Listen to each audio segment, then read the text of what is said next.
क्या आप जानते हैं कि पृथ्वी पर इतना सोना क्यों, कब और कहां से आया? या इतिहास में एक ऐसी भी सभ्यता हुई है जिसके पास पानी से भी ज्यादा सोना था? या दुनिया 6000 साल पहले एक बड़े पैमाने पर इजिप्ट के लोगों को पृथ्वी की खदानों में से गोल्ड हाथ लगा और इसके बाद ये गोल्ड मानव सभ्यता के हस्त तक गया? पृथ्वी के गर्भ से बड़े पैमाने पर गोल्ड को हासिल करने वाली ये घटना हैरत अंगेज थी। यह एक अकस्मात था, एक सुखद अकस्मात, मानो कोई जैकपॉट हाथ लग गया हो, क्योंकि पृथ्वी से इतनी सारी मात्रा में सोना हाथ लगना कोई आम बात नहीं थी। क्या आपको पता है सोना पृथ्वी का है ही नहीं, पृथ्वी पर सोना कहीं और से आया है, क्योंकि पृथ्वी की जियोलॉजी पृथ्वी का नेचर गोल्ड के अनुरूप नहीं है। तो आप सवाल है क्या, आखिर पृथ्वी पर सोना आया कहां से? तो दोस्तों, आज हम पृथ्वी पर जितना भी सोना देखते हैं वो हमेशा से पृथ्वी पर नहीं था, पर सोना दरअसल सुपरनोवा न्यूक्लियोसिंथेसिस से बनता है। मतलब कि मानो कि जो पूरे सोना होता है वो किसी मरे हुए तारे का मलबा होता है, और पृथ्वी पर जो गोल्ड पाया जाता है वो हमें अरबों साल पहले हुई, यानी कि पृथ्वी की शुरुआत में ही हुई उल्का वर्षा के कारण मिला है। और माना जाता है कि पृथ्वी पर जितना भी गोल्ड है वो डेब्रिज ऑफ डेड स्टार से आया है और वहां से पृथ्वी पर जमा होने वाला।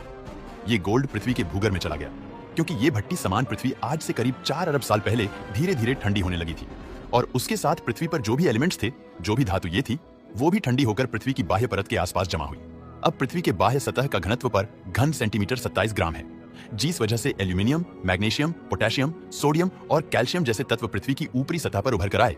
क्योंकि ये तत्व हल्के थे, बाकी लोहा, शीशा, तांबा, मर्क्यूरी और प्लेटिनियम जैसे भारी धातु ये अपने अनुभार के मुताबिक जमीन के नीचे चली गई, जिसमें गोल्ड भी एक थी। गोल्ड के साथ ये सभी धातु ये पातालवासी बन गई, और शायद ये धातु ये हमेशा के लिए वहां पर कैद होकर रहती। लेकिन पृथ्वी पर होने वाली प्लेट्स की चहल पहल और ज्वालामुखी विस्फोटों ने इन धातुओं को कैद खानों से तोड़कर बाहर लाना शुरू कर दिया। पृथ्वी के लावा के साथ ये सभी धातु ये पृथ्वी की सतह पर ऊपर आने लगी, और ऐसा कई सारा सोना भी पृथ्वी के पहाड़ में भी जमा हुआ। धीरे धीरे बारिश के चलते पृथ्वी के ये पहाड़ भी गलने लगे, और धीरे धीरे धातु ये नदियों में भी जाने लगे, और उसके बाद स्वर्ण के कण समुद्र में भी जा बसे। परिणाम स्वरूप इन स्वर्ण कणों का जत्था बड़े समुद्र और बड़ी नदियों के मामले में इतना कम था कि उसे हासिल करने के लिए बहुत टाइम और बहुत मेहनत लगने वाला था। एक सभ्यता जो अमेरिकन कॉन्टिनेंट में रहती थी, जिसका नाम इक्का सभ्यता था, उस जगह पर सिर्फ सोना ही सोना मिलता था। वहां के भूभाग की जमीनी रचना ही ऐसी थी कि ज्वालामुखों से सबसे ज्यादा सोने का भंडार वहां पर आया था। हालांकि लोहा वहां पर नहीं था, और इक्का सभ्यता के लोग ये भी नहीं जानते थे कि लोहा होता क्या है। इसलिए इक्का सभ्यता के लोग हर चीज में सोना घुसड़ देते थे।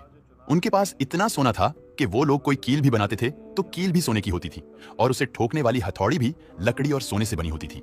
इक्का सभ्यता के लोगों के घर के बर्तन, चम्मच सब कुछ सोने से बना होता था। ये इक्का की और भी एक प्रथा थी जो प्राचीन मिस्रवासी से मिलती थी। ये लोग भी मृत देहों के साथ सोने के आभूषण दफना देते थे। दोस्तों, वीडियो पसंद आता है तो लाइक और शेयर करें।